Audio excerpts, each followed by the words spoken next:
ये देखें जी, अहमद नगर मुनीराबाद की मेन गली में ये देखें कुत्ते जो है ना, कुत्तों की तादाद बहुत ज़्यादा हो गई है।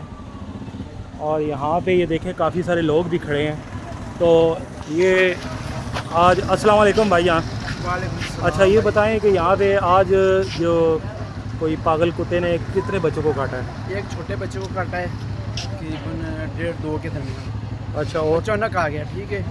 और दिन को उधर घूमता रहा, सब उसके पीछे हम लोग उसके पीछे लगे, वो यहाँ से भाग गया, ठीक है। उसके बाद नीचे चला गया पंडर स्टेडियम, यहाँ बड़ी बाल खेलते हैं लड़के। तो कितने बच्चों को काटा है पागल कुत्ते ने? एक बच्चे को काटा है, एक औरत को काटा है।